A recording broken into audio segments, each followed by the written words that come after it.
Help you folks? Name's Randolph. I'm the manager. We're looking for Rose. Works as a waitress down at the diner. Rose, sure. Nice girl. Who wants to know? I'm Alan Wake. The writer, huh? I heard on the radio you were visiting. Well, I'll show you her trailer. That Rose, she's a nice girl. Always pays her rent on time. As I was saying, Al, I found all sorts of weird stuff from the local newspaper's archives. This place is crazy. Disappearances, mysterious deaths, urban legends come true, and get this, most of this stuff takes place around Cauldron Lake. Well, you ain't wrong, mister. The Indians thought the lake was a doorway to the underworld. I'm the God-fearing type myself. I don't hold with that sort of thing. Yeah, okay. Anyway, there was an island there owned by a guy called Thomas Zane. Now, some of the articles I found about him make him out to be a famous writer, but I ran a bunch of searches, couldn't find a single thing he wrote. Zane was heavily into diving, so much so that the place came to be called Diver's Isle. But the volcano under the lake erupted in 1970, and Zane went down with the island.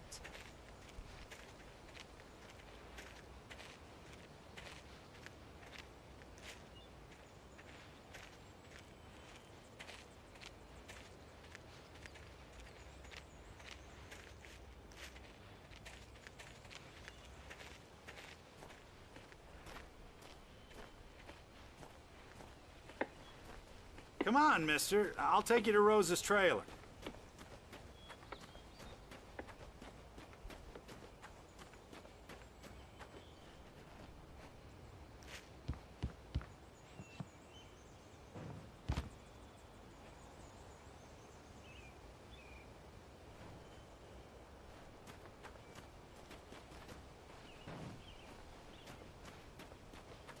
Just follow me. It's not far.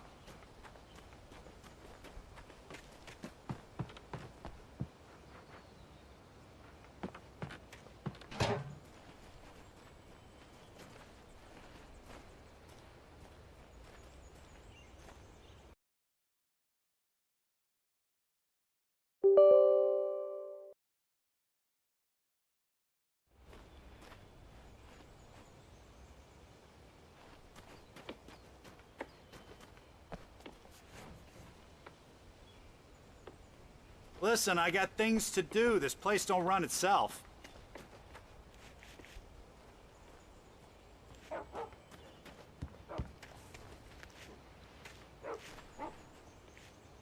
Oh, give me a break, mister. Can we just get a move on?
Yeah, how about that? It was there in the morning, as if it had fallen from the sky. But it would take a tornado to lift something like that. We're damn lucky it didn't crush any of the trailers.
Gets better. A local girl, Barbara Jagger, drowned in Cauldron Lake just a week earlier. They were lovers. Sure, Jagger's a local spook story. The Scratching Hag comes for you in the dark. Childish stuff like that. Anyway, Al, I'm just getting to the best part. All of the articles about this stuff were written by Cynthia Weaver. I asked around, and she's that crazy bag lady you met. What, the lamp lady? She can be a little loopy, but she's not homeless or anything. Yeah, anyway, she knew both Jagger and Zane before they both died, and she had some kind of a breakdown.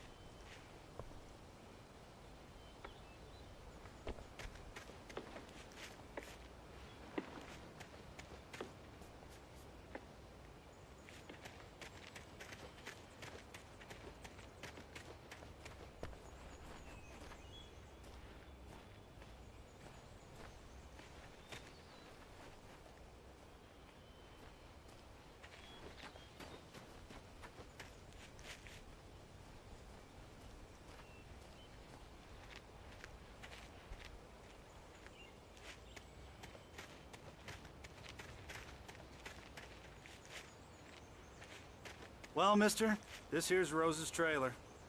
You mind me asking what you want with her? We're just here to talk to her, pal.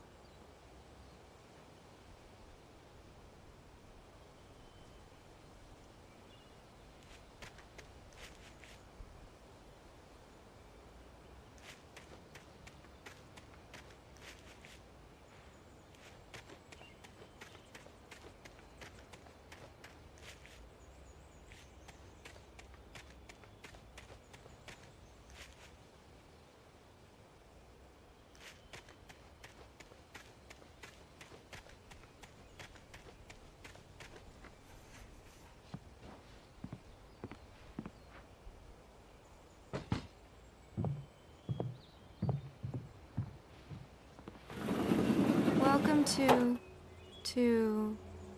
Oh dear, Mr. Wake. I'm so glad you're here. Rose, you have my manuscript? Oh. Oh yes. Yes. Please, come in. Hey, this is really good. Rose, Yes, my manuscript. I really need it. I understand. I know what you need. A muse to inspire you. Oh, for Barry? She doesn't have anything. Yeah, hey, Al? Al, what's... Oh... Barry! What? What?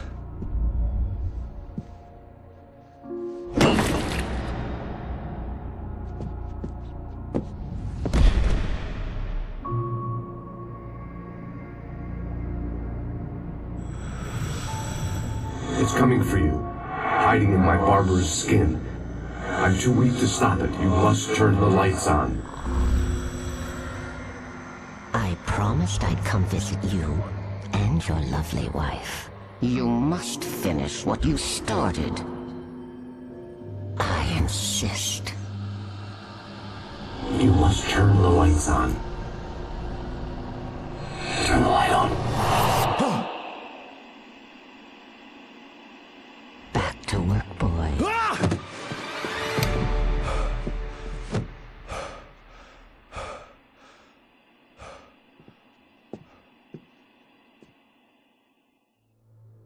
I felt nauseous, hungover. Only anger kept me going.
Rose took a day from me. I had less than 12 hours left to meet the kidnapper.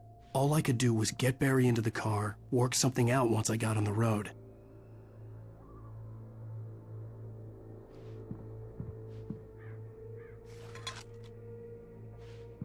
Welcome to the Oh Dear Diner. What can I get you today? Coffee? I couldn't work up much hate for Rose. Something had used her to get to me and left its mark. First refill is free. Milk and sugar on the counter there. Would you like to hear today's specials? Thank you. A nice day. Come back soon. Barry was out of it. He was way too heavy to carry. You're right. I deserve more money. I'm so handsome.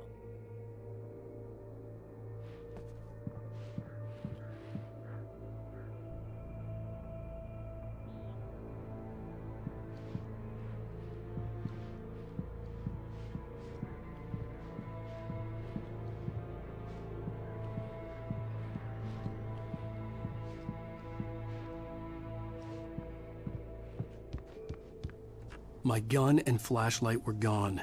I'd have to find a way to get Barry into the car as quickly as possible. There was no time to waste.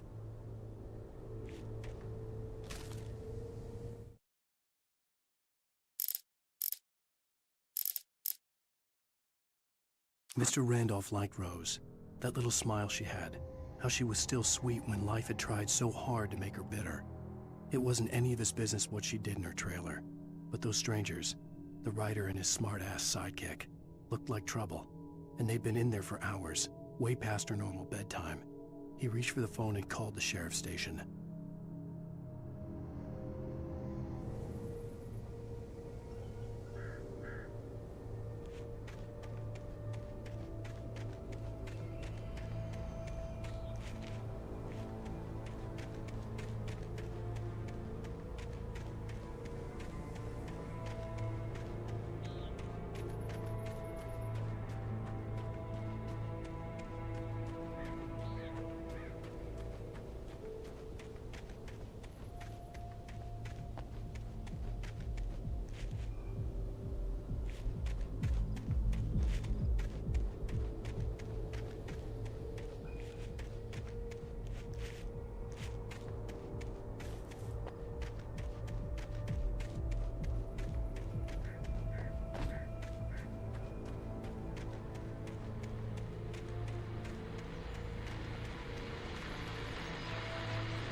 I just stepped outside to catch a breath of fresh air. Let me tell you, the weather's getting heavy.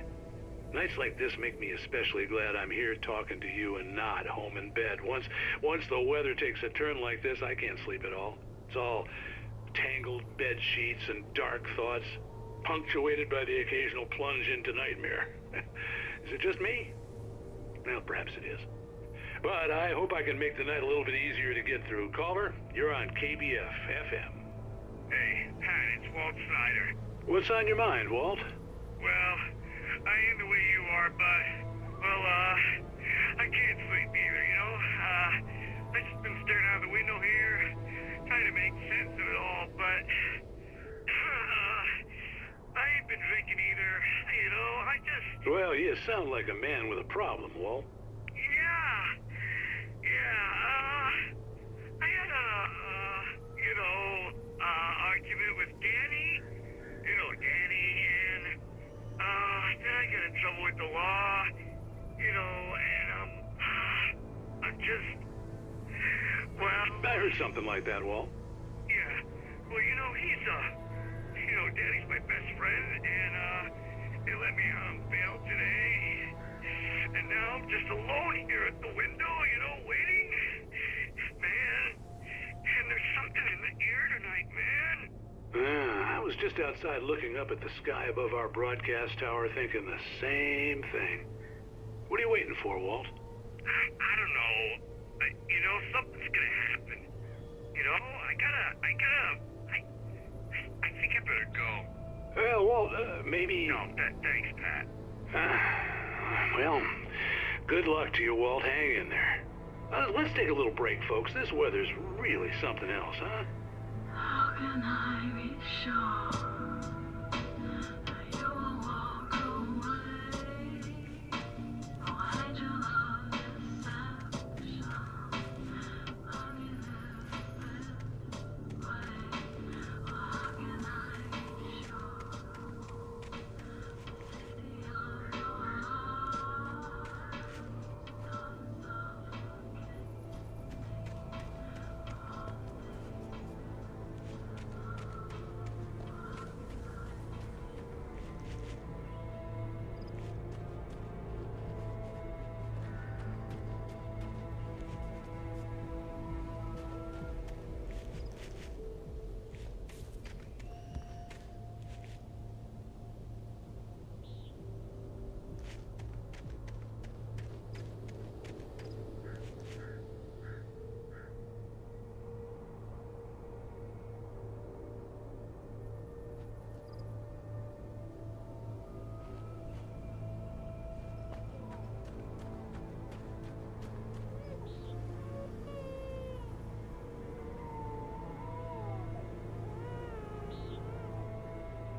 Oh, you're gonna get it now.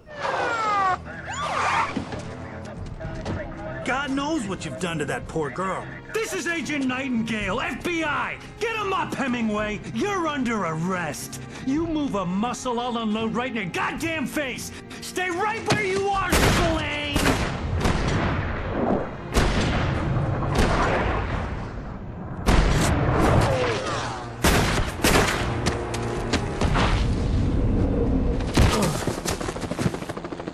What are?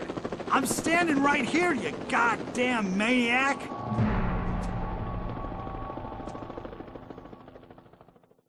I hated to leave Barry behind, but there was no way I'd miss my appointment with the kidnapper. Give it up, Mr. Wake. Come on.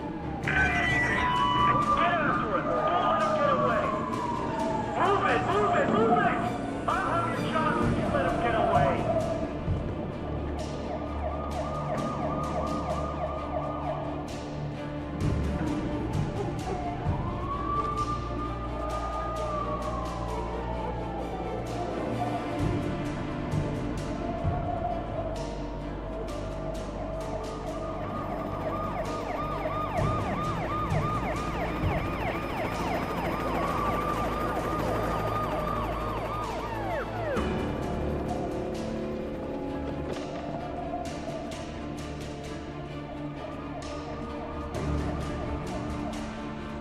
There he is!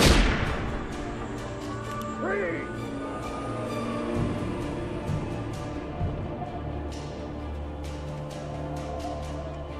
Which way did he go? Keep your eyes peeled. He's gonna try to make it through here. Keep looking. Oh, damn. Wait! Wait! Man out! He was right there!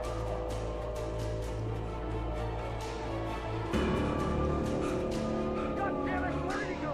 Just away! Keep an eye out!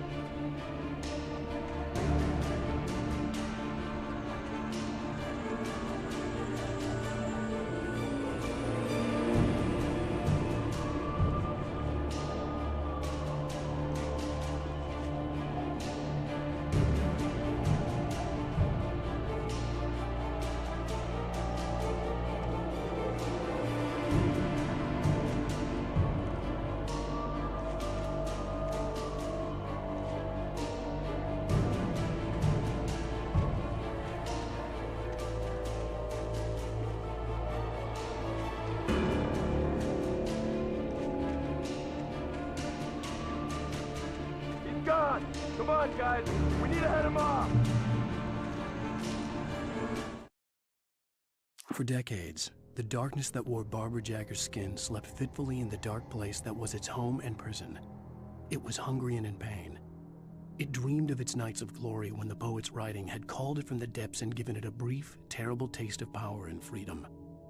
The rock stars had stirred it from the deep sleep the poet had sunk it back to in the end. When it sensed the writer on the ferry, it opened its eyes.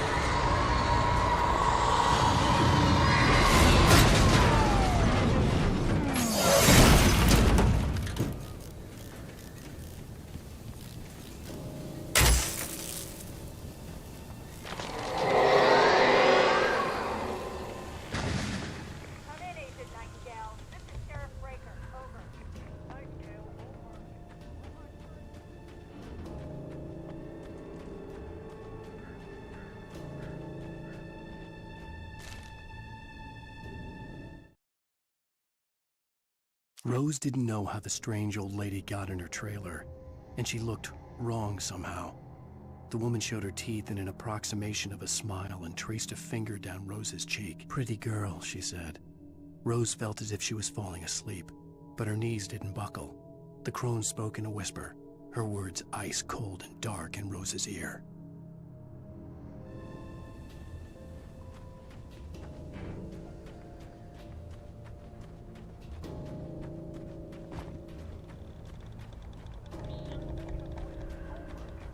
Stay right where you are, Agent Nightingale. I'm on my way. Out. The suspect was last sighted running along the gorge that leads westward from the trailer park. All units are advised that the suspect may be armed. Approach with caution. James out.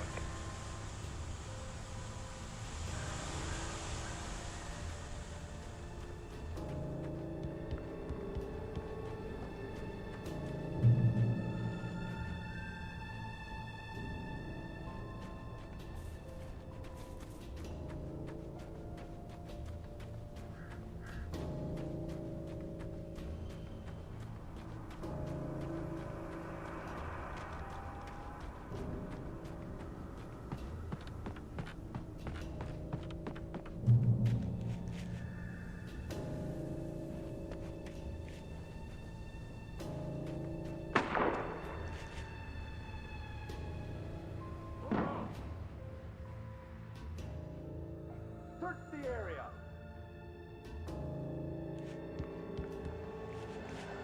Stay sharp! This way! Over here!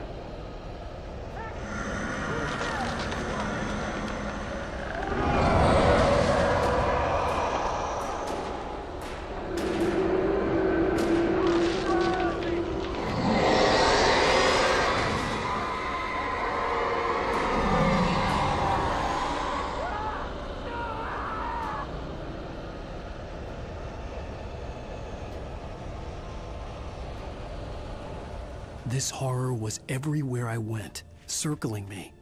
The cops didn't stand a chance. They were after a writer, not a monster.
I've lost contact with most of the men you assigned to me.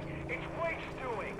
Wait, are you seriously telling me that geek writer just took out my deputies? Are you kidding? I mean, have you seen this guy? He wears a tweed jacket. Over. He's the guy we're chasing. If it's not him, who then? Bigfoot? Over. I don't know yet, but I'm not in the habit of jumping to conclusions. That tends to come back and bite you in the ass. Out.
There's nowhere to run. Freeze!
This is James. Mulligan, Thornton, come in. Over. Thornton here. James, we got both Wheeler and Rose in custody. They didn't put up a fight or anything. Why, they were... Hey, Mulligan, what are you doing? Come on. Sit down and give me that. James, Mulligan here. Over. Go ahead, Mulligan. Over. We got Wheeler and Rose here. Wheeler's drunk or hopped up on something. Speaking of which, that Fed had a pretty distinctive whiff of Otis Scotch about him, if you know what I mean. Over. I don't have anything on that, Deputy Mulligan. Over. Well, whatever. Anyway, Rose is just being plain weird here. You better get Doc in to take a look at both. Over. Gotcha. You better get them here quickly. The, Fed's gonna want to interview Wheeler. Over. Oh, yeah, I'll bet he does. Looks like they have a lot in common. Mulligan out.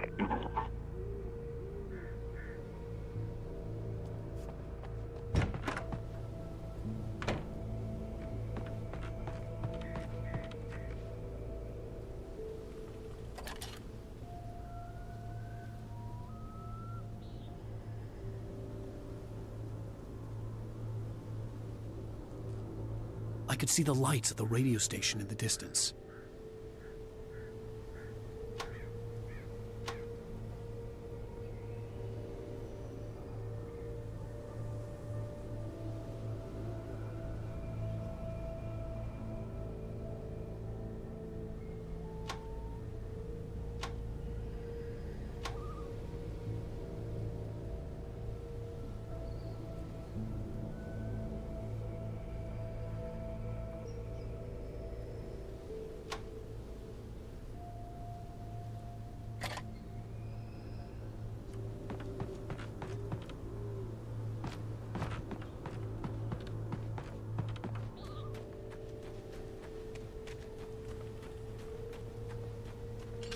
I imagined that the broadcast tower in the distance was part of the local radio station. Maine seemed like a decent guy, Perhaps he could give me directions to the coal mine.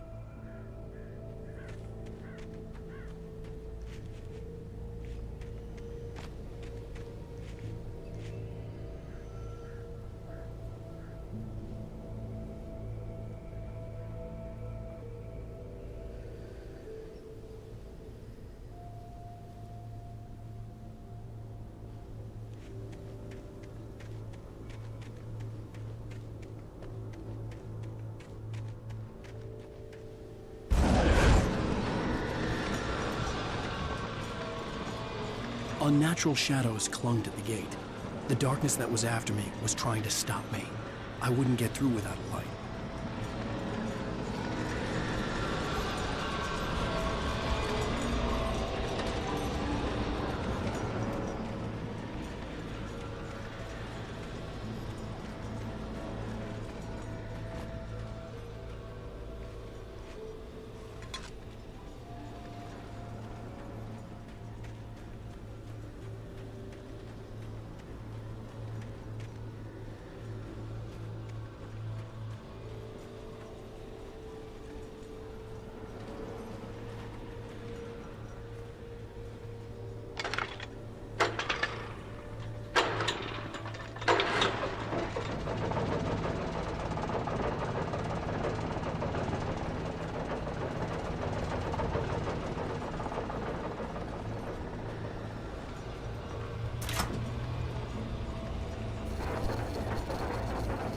The old generator conked out.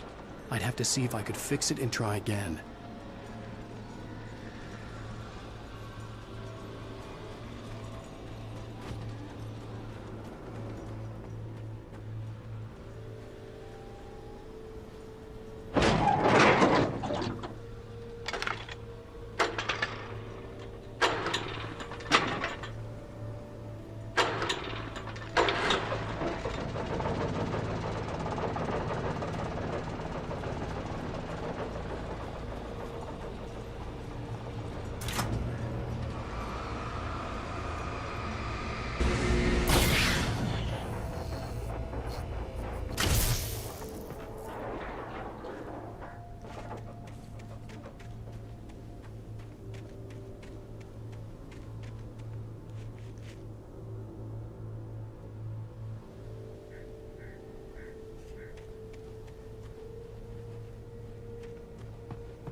It took me a moment to recognize the flashbang grenades.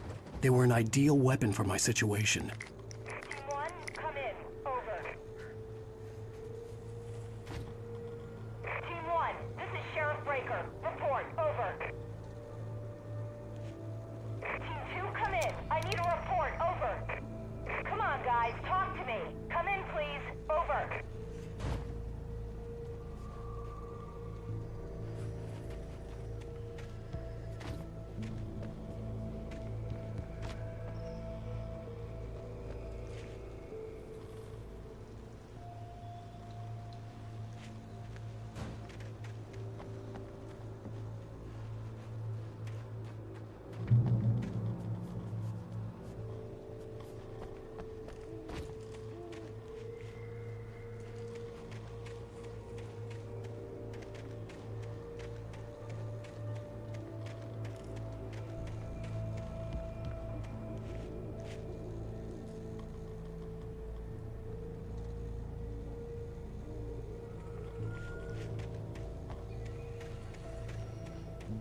And here's another call.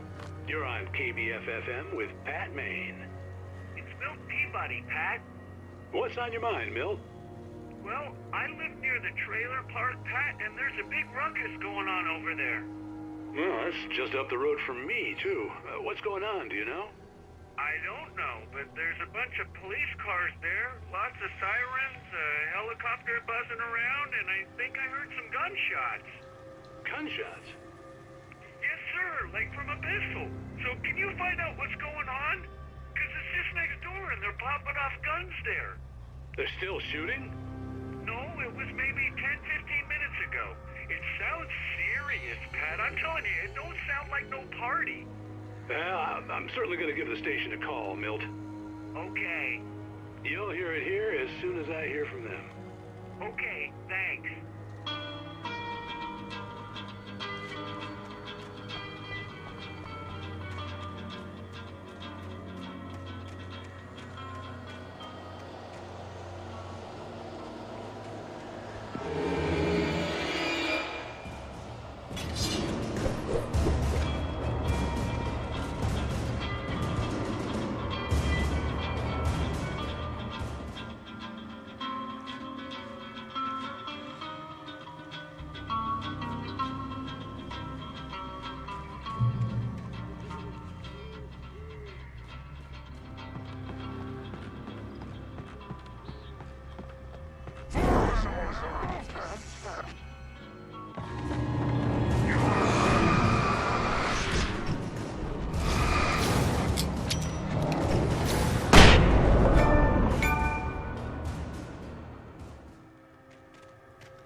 Touched by the dark presence, Rose was lost in a dreamland where everything was drawn in black and gray crayons. The old lady had promised her that all her wishes would come true. She would be Alan Wake's muse. She was smiling so hard it hurt her face. She crushed a bottle full of sleeping pills into the coffee. Deep down inside, she was screaming in terror.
I hoped Maine could lend me a car to get to the coal mine.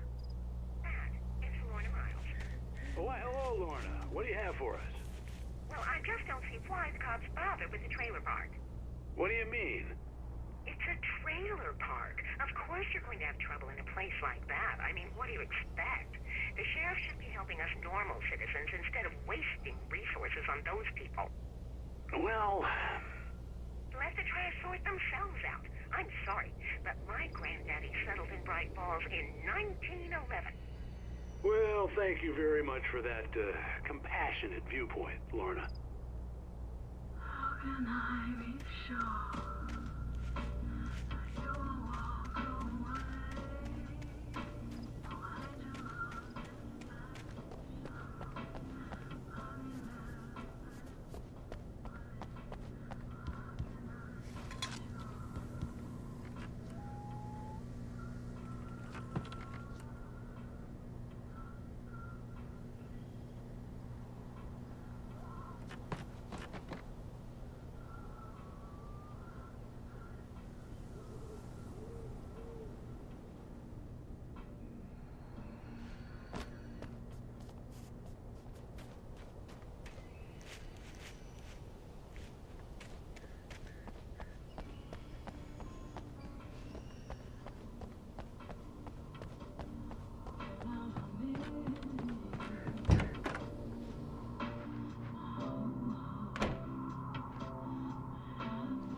I had no idea how to get to the coal mine. Maine would know, and I had a feeling I wouldn't get a chance to ask anyone else anytime soon.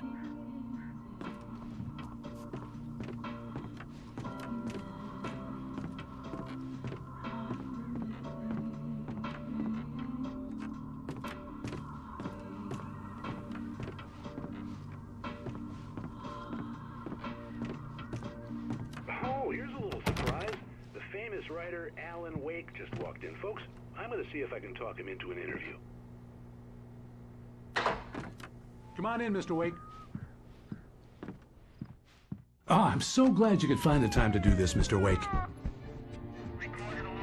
Nowhere to run now, Dan Brown. You back away from me. Don't hurt it. Whoa. Everyone calm down. Put the gun down. We're all friends here, right? Cool your jets, Nightingale. We got him. Judas Priest! What the hell's the matter with you? There's a civilian in there.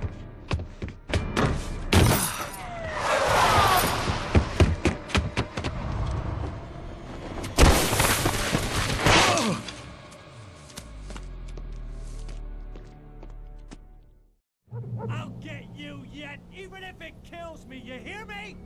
You hear me, H.P. Lovecraft?